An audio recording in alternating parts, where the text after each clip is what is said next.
श्री राधे गोपाल भजो मन श्री राधे, श्री राधे गोपाल भज मन श्री राधे। श्री राधे जय राधे, श्री राधे जय राधे, श्री राधे जय राधे, श्री राधे जय राधे। श्री राधे गोपाल भजो मन श्री राधे, श्री राधे गोपाल भज मन श्री राधे। श्री राधे गोपाल भजो मन श्री राधे, श्री राधे गोपाल भज मन श्री राधे। ओम श्री गणेशाय नमः, श्री सत्यनाथ श्री गुरुवे नमः, श्री शांतदाशिवाय नमः, श्री गोपाल कृष्णनाथाय नमः, श्री माता पिताय नमः।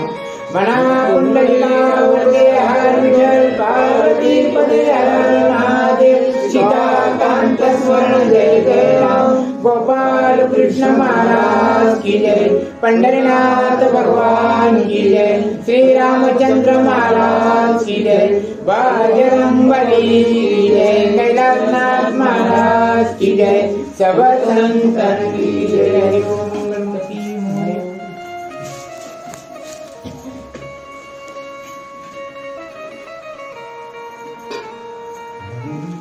त्या पापास्तव पाहे, त्यांच्या स्वती खचले देह, मजही पातके पाहे, घडली त्यांचे अशा प्रकारे आणि ते स्वर्गात चालेत पांडवांना, पांडव स्वर्गात जात असताना सगळ्यांचे 5 जणांचे देह गळून पडले आहे. धर्मराजा विचार करतोय की यांचं काहीतरी पाप झालं, यांच्या हातून काहीतरी दोष घडलं म्हणून त्यांचं देह गळून पडले आहे, पण माझ्या हातून सुद्धा काहीतरी पाप घडले आहे. अशा प्रकारे धर्मराजा विचार करून पुढे चाललेला आहे. माझे म्हणून मोह धरलाय, नरकी कुंजर बोलिलो बोला, म्हणून हा जडला अंगुष्ठ माझा. मग अशा प्रकारे धर्मराजा विचार करता माझा अंगुठा गळून पडला, म्हणजे माझ्यातून काहीतरी पाप घडलंय. मग ते पाप कसलं घडले आहे आणि म्हणून तो विचार करतोय. आणि विचार करता करता जाणीव झाली. आणि ज्या वेळेला कौरव आणि पांडव युद्ध चालू असताना द्रोणाचार्य युद्धाला आला, आणि द्रोणाचार्य युद्धाला आल्यानंतर हा एक तरी आता पांडवांपैकी मारील ही भगवंताला चिंता होती. आणि म्हणून भगवंत धर्मराजाला सांगत की धर्मराजा, अरे तुला आता काहीतरी एक शब्द खोटं बोलावं लागेल. तेव्हा धर्मराजा म्हणाला की मी जन्मल्यापासून मरेपर्यंत खोटं बोलत, मी खोटं बोलणार नाही. तरी पण भगवंताने सांगितलं जर धर्मराजा खोटा बोलत नाही तर मी जो शब्द दिला होता 5 पांडवांचं रक्षण करीन, हे आज मला दोष लागेल. आणि म्हणून तू खोटं बोल. मग काय खोटं बोलायला सांगितलं की ज्या अश्वत्थामा हा द्रोणाचार्याचा मुलगा होता आणि अतिशय प्रिय होता, आणि अशा प्रकार झालं की द्रोणाचार्याला जर मारलं या अश्वत्थामाला तर द्रोणाचार्य नक्कीच त्या गार पडेल. आणि म्हणून सांगितलं की बाबा रे नरो वा कुंजर गो, ज्या वेळेला युद्ध चालू असताना भीमाला आज्ञा केली, भीमा अश्वत्थामा नावाच्या हत्तीला तू मार आणि बोंब उठव की अश्वत्थामा पडला, अश्वत्थामा. अशा प्रकारे घटना घडल्यानंतर भीमाने अश्वत्थामा नावाच्या हत्तीला मारल्यावर बोंब उठली, अश्वत्थामा पडला. ही गोष्ट द्रोणाचार्याच्या कानावर गेल्यानंतर द्रोणाचार्य वाटलं की अरे मी ज्यासाठी एवढं जगलो, ज्यासाठी मी माझ्या मुलाला, जर माझा मुलगा मिळाला तर मग मी जगून फायदा काय. पण हे खरं काय खोटं विचारण्यासाठी धर्मराजा करतो, कारण धर्मराजा कधी खोटं बोलला नव्हता. आणि मग धर्मराजाला बोलला की धर्मा अरे अश्वत्थामा पडला, अश्वत्थामा पडला, नक्की माझा मुलगा पडला काय. तेव्हा धर्मराजा सांगितलं वा भगवान झालं की नरोवा कुंजर बोल. आणि म्हणून तो नरोवा कुंजर बोला की अश्वत्था नामाचा हत्ती मेला का अश्वत्थामा नावाचा तुमचा मुलगा मेला, पण नक्की अश्वत्थामा मेला. पण एवढं बोलल्याबरोबर द्रोणाचार्याला वाटलं की माझा मुलगाच मेला. आणि त्याच वेळेला द्रोणाचार्याने आपलं हत्यार खाली ठेवलं आणि मग त्याचा चिरछेद केला. आणि ते माझ्या हातून पाप घडलं, मी त्यावेळेला खोटा बोललो आणि त्यामुळं माझा डाव्या पायाचा अंगठा गळून पडला, हे धर्मराजाला माहीत पडलं. त्वाही श्री मुरारे, एवढा पडिलो लटके आमचे भवे, ती माझी होत सोयरी म्हणून मोहे गुंडाळिलो. आणि म्हणून धर्मराजा विचार केला, मी ज्यासाठी भांडले, ज्यासाठी खेळत होते, ज्यासाठी मी जगलो होतो, ते माझे असते तर मला कशाला सोडून गेले ते. त्राई मी मोहात पडलो, भ्रमात पडलो आणि माझी गुंडाळा लागलो. पण या जगामध्ये कोणी कोणाचं नाही, अशा प्रकारे धर्मराजा बोलत आहे. परिती माझी जग असती, तरी मज सांडोनी का जाती. कोणी कोणाची नव्हे ती, लटकी भंती पडली देव. आणि म्हणून धर्मराजा म्हणते, भगवंता आता माझी जर असतील तर माझी सोडून कशाने गेली ती. माझी आणि या जगामध्ये कोणी कोणाचा नाही, फक्त एकटा आणा आणि एकटा जाना एवढंच आहे. मला भ्रांती पडली, मी मोहात पडलो आणि मोहात पडल्यामुळे माझ्या हातीने दोष घडला, असा धर्मराजा विचार करत आहे. ऐसा जीवासी प्रबोध करुनी, मग धर्म चालिला ते तोनी. कृष्ण चरण हृदय धरुनी, पंथ कमी हळूहळू. आणि अशा प्रकारे धर्मराजाने विचारलं, आता कोणाचा दुःख करत नाही, फक्त माझंच मी स्वतः बघेल. आणि मग मात्र भगवंताचं नामस्मरण करीत तो स्वर्गाची वाट आणि धर्मराजा चाललेला आहे. तव द्वादश योजन पाहे, नदी इंगळांची आहे. ज्वालारूपी जलवाये, अतिप्रदीप्त बडबडा. अशा प्रकारे धर्मराजा पुढे जात असताना धर्मराजाला काय आले, एक आडवी आलेली नदी, आणि ती कशी वाहते, ज्वालाग्रही जसं अग्नीच्या ज्वालावरती येतात तशा प्रकारे ती अग्निज्वाला नदी. आणि धर्मराजाने पाहिल्यानंतर, हा रुद्राचा होय तृतीय नयन, ऐसे धर्म करी चिंतन. शमन नव्हे दारुण, काय आता करावे. आणि अशा त्या अग्नीच्या ज्वाला जेव्हा बाहेर पडू लागले, तेव्हा धर्मराजाला खरोखर आज भगवंताने शंकराने तिसरा डोला उघडला की काय, अशा प्रकारे. आणि विज्ञाचं काही लक्षण दिसत नाही, काय करायचं, पुढे तर मेरू पर्वत दिसत आहे, मला जाणत आहे, असा धर्मराजा विचार करून पुढे काय करत आहे. तेज दृष्टी सन समाये, पैल थडी मेरू दिसत आहे.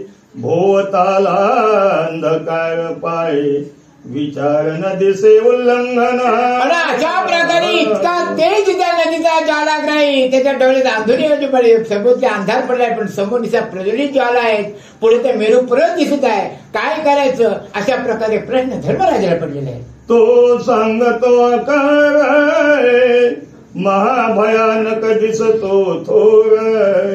मग तो युधिष्ठिर कमी पाठार गिरीचा. आणि अशा प्रकारे अतिशय मोठा तो ज्वालाग्रही आहे, पण धर्मराजाने विचार केला, आपला तर मागे जायचं नाही, पुढे जायचं, काही झालं तरी चालेल, अशा प्रकारे विचार करून धर्मराजा आणि ती नदी ओलांडायला सुरुवात केली आहे. तव देव विचार करीत, म्हणती धर्माशी दुःख झाले बहुत. दुःखाचे अंते धरल सत्व की सांडिला. आणि अशा प्रकारे जेव्हा धर्मराजा पुढे चाललेला आहे, तेव्हा वरून अदृश्य रूपाने इंद्रदेव आणि त्या धर्मराजाचं काम ते सत्व बघते की दुःखाच्या ठिकाणी हा धर्मराजा आपलं सत्व टिकवते काय घालत आहे, हे इंद्राला पाहत होतं. आणि म्हणून भगवंत इंद्र त्या धर्मराजाची कशा प्रकारे सत्व परीक्षा घेते पुढे सांगत आहे. म्हणून मायेचे श्वान इंद्र झाला, पण माया दावे तया लागून अत्यंत तळमळे. आणि अशा प्रकारे त्या धर्मराजाची सत्य परीक्षा पाहण्यासाठी इंद्राने काय केलं, आपलं रूप पालटलं, एक कुत्र्याचं रूप घेतलेलं आहे. आणि तशा प्रकारे त्या कुत्र्याला लढाला की आपल्या पायाला घुटमळत असतो, तशा प्रकारचा कुत्रा होऊन त्या धर्मराजाच्या पायाशी घुटमळत आहे. शानासे किरणासे देही, गोमाशांचे भणभण पायी. लस दुर्गंधे घाण देई, अंतळी पडती तुटोनिया. कशा प्रकारे इंद्राने रूप घेतलं कुत्र्याचं की त्या कुत्र्याच्या डोक्यावर मोठी जखम पडलेली आहे. आणि जखम पडल्यानंतर त्या कुत्र्याचा बघा, ज्यापर्यंत त्याची जीभ जातो त्यामध्ये किती जखम असते तो बरी करतो, पण माथ्यावर त्याची जीभ जात नाही. अशा प्रकारे माथ्यावर जखम पडली आहे, त्यातून पूदर्द वाहत आहेत, ते किडे पडलेले आहेत. अशा परिस्थितीत त्या भगवंत इंद्राने कुत्र्याचं रूप घेऊन त्या धर्मराजा ठिकाणी आलेला आहे. ते भुलले माताची आघाये, दुःख नसाहे के ठाई. उठे बैसे टाई टाई, लोळण घाली जे ते आणि अशा त्या जखमेवर माशांची घणघण चालू आहे आणि त्याला वेदना होत आहेत आणि त्या वेदना सहन करण्यासाठी कमी करण्यासाठी तो कुत्रा धर्मराजाची तर इकडे तिकडे लोळत आहेत अशी परिस्थिती झाली आहे. धर्मे देखिले त्या श्वानासे थोर कृपा उपदले तयासे म्हणे मद सारिकेचे आशी दुःख झाले कळल काय. आणि अशा प्रकारे त्या कुत्र्याची अवस्था धर्मराजाने पाहिजे. धर्मराजा धर्माचं पालन करणारा आणि त्याच्या कृपा म्हणजे का प्रत्येक त्याच्या दया इतकी होतं दयावरंत होता धर्मराजा. आणि अशा या कुत्र्याची जेव्हा अवस्था पाहिल्यानंतर त्याच्या मनामध्ये कृपा उत्पन्न झाली आणि विचार करते माझ्यासारखंच या कुत्र्याला दुःख झालेलं आहे. असा तो धर्मराजा विचार करून पुढे काय करत आहे. मग जवळी जाऊन कृपेने धरले कवटाळून माथ्याचे किडे काढून म्हणे बा तुझ कोणे हानिले. अशा प्रकारे त्या धर्मराजाने त्या कुत्र्याला जवळ घेतलं प्रेमाने घेतलेलं आहे. प्रेमाने घेतल्यानंतर त्याच्या जखमेचे किडे पडले होते ते किडे एक एक ते डोक्यातून काढत आहेत. अशा प्रकारे तो धर्मराजा कृपाळू होता आणि अशा प्रकारे तो त्या कुत्र्याची देखभाल करत होता. अदृश्य रूपे देव पाहते धर्म कृपाळू म्हणते मग ते सत्वर आणविती विमान देवा इंद्राचे. आणि अशा प्रकारे जेव्हा धर्मराजा त्या कुत्र्याची सेवा करत आहे या अदृश्य रूपाने देव बघत होते आणि मग मात्र विचार केला की खरोखर आणि खरं संतोषी धर्मराजा आहे. आता एवढी परीक्षा घेण्यात अडचण पण थोडीशी तरी परीक्षा घ्यायला पाहिजे. आणि मग मात्र इंद्राने काय केलं आहे एक स्वर्गातून विमानाला आणून बोलवली आहे. पुढे पाहता मार्ग नाही मेरुसे मग बोलावून देवदूतांचे आणविते झाले विमानासी स्वर्ग भुवनापासून. आणि अशा प्रकारे त्या इंद्राने मेरूपर समोर आटल्यामुळे काही दूत त्या दूतांना आज्ञा केली की तुम्ही जो विमान जिथे धर्मराजा आहे त्या ठिकाणी तुम्ही घेऊन या. अशा प्रकारची आज्ञा त्या इंद्राने केली आहे. तेथे पताका निशाणे झळकते महादुदुंबी फेरे वाजते अप्सरा गणा नानाविते करते नृत्य गायने. अशा प्रकारे धर्मराजा स्वर्गात न्यायचं आहे. असं तसं न्यायच काय आधी तिथे गुढे तोरणं उघडले आहेत आणि त्या रथामध्ये त्या विमानामध्ये गणगंधर्व आलेले आहेत. त्या धर्मराजाला आधी वाजत गाजत स्वर्गात न्यायचं असं ठरलेलं आहे. ते विमान माझी जाण गणगंधर्व करते गायन ताल मृदंग विणा वादन नाद गगनीन समाये. अशा प्रकारे धर्माचं रक्षण करणारा धर्मराजाला नेण्यासाठी गणगंधर्व आले आहेत. भजन आहेत टाळ आहेत मृदुंग आहेत आणि वाजत गाजत या धर्मराजाला स्वर्गात न्यायचा अशा सर्व आधी अटी तटीने परिस्थिती करून चांगली आम्ही आणलेलं आहे. विमान गिरीवरून उतरले दुती धर्मासे नमस्कारले जिया विमाना माझे बैसले पाहिजे स्वामी. आणि अशा प्रकारे ते विमान जिथे धर्मराजा होता त्या धर्मराजा ठिकाणी आणल्यानंतर पहिला आले दुताई धर्मराजाला काय नमस्कार केलाय आणि सांगितलं की धर्मराजा आणि तुम्हाला विमानाची प्राप्ती आहे तेव्हा तुम्ही विमानात बसा आणि स्वर्गात चला. अशा प्रकारे दूत त्या धर्मराजाला सांगत आहे. तव धर्म म्हणे तया दूतांचे आधी बैसवावे या श्वानासे कोणी नाही गायाशी मज वाचून. अशा प्रकारे धर्मराजा प्राणी मित्रावर दया करणारा सर्व माणसाने तर दया केली तर प्राणी मित्र सुद्धा दया करणारा हा धर्मराजा होता. तेव्हा धर्मराजाने सांगितलं बाबा रे या कुत्र्याचा कोणी नाही तेव्हा आधी या कुत्र्याला विमानात बसवा. अशा प्रकारे धर्मराजाच्या दूतानं बोलत आहे. अगम्या स्वर्गी करिता गमन मागे आते सांभाळील कोणा दूत म्हणते आम्हाला गुण आज्ञा नाही न्यावयाचे. अरे म्हणून धर्मराजा काय म्हणताय दूताला अरे मी जर पुढे गेलो तर याला कोणाचाही आधार नाही हा कशा प्रकारे तो घर याची चिंता धर्मराजा लागलाय. आणि म्हणून सांगते की याला पहिला विमानात बसा. तेव्हा दूत म्हणत आहे की आम्हाला स्वर्गातून अशी ऑर्डर आहे की फक्त तुम्हाला त्या विमानात बसण्याची आज्ञा आहे असं ते दूत त्या धर्मराजाला बोलत आहे. जे तुम्ही धर्मपरायण नृपते म्हणून विमानाचे तुम्हासी प्राप्ती श्वाने केवे स्वर्गाशी येते विमानी बैसवनिया. अशा प्रकारे दूध बोलत आहे की जी तुम्ही धर्माचे रक्षण करा, धर्माचे पालन करणारे आहेत आणि म्हणून तुम्हाला विमानाची प्राप्ती झाली आहे. कुत्रे कधी जातील पण हल्ली कुत्रे विमानात काय गाडीत सतत असताना आपल्याला जागा नाही पण कुत्र्याला पहिली जागा. मग अशा प्रकारे बोलत आहे की तुम्हाला फक्त प्राप्ती आहे विमानाला कुत्र्याला प्राप्ती नाही असं जेव्हा त्या धर्मराजाला सांगितल्यानंतर धर्मराजा काय सांगत आहे. मग धर्म म्हणे हा दुःखितपणे या सदवीन घ्याल विमानी तरी तुम्ही जावे परतोनी यावे गळा मी नये. अशा प्रकारे शेवटची परीक्षा होती धर्मराजाची की सत्व टिकवते का नाही टिकवते. तेव्हा धर्मराजा म्हणाले बाबा रे विमानाची प्राप्ती मला आहे पण या जर कुत्र्याला विमानात तुम्ही घेत नसाल तर मला सुद्धा विमान नको मी सुद्धा येत नाही. अशा प्रकारे धर्मराजा त्या दूताला बोलत आहे. ऐसा धर्म जो बोलिला तव तो श्वानाचा इंद्र झाला धर्मा त्याने नमस्कारिला तैसाची सकळ सुरवली. आणि अशा प्रकारे शेवट क्षणापर्यंत इंद्राने त्याची सत्व परीक्षा घेतली आणि सत्व परीक्षा म्हणजे धर्मराजा पाहताना सांगितले की खरोखर सत्वशील धर्मराजा आहे आणि मग मात्र आता परीक्षा घेण्याचा अर्थ नाही. आणि त्याच वेळेला इंद्राने आपलं रूप कुत्र्याचं घेतलं तिथे टाकलं आणि आपल्या स्वरूपात आल्यानंतर त्या इंद्राने धर्मराजाला आणि नमस्कार केले आहे. ते दुदुंबी भेरी लागले निशाण धर्माशी अंगुष्ट झाला पूर्ण मग तो विमाने बैसोन स्वर्ग भुवन चालिला. अशा प्रकारे जेव्हा धर्मराजा सत्वाला जागल्यानंतर मग मात्र त्याच्या डाव्या पायाचा अंगठा आणि गळून पडला होता तो तुरुत त्याच्या पायाला आले आहेत आणि मग अशा प्रकारे धर्मराजा विमानात बसून आता पुढे जात आहे. 21 माळ्यांचे लोक पाहती म्हणती धन्य धन्य या धर्माची कीर्ती जय जयकार मान करती सर्व सुरवर स्वर्गीचे.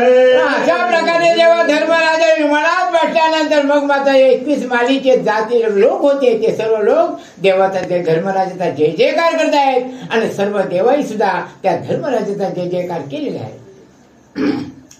विमान जातसे वैकुंठाचे तव दूत म्हणते एकमेकांचे हिंसा घडले धर्माशी कैसे जावे शुद्ध मार्गे.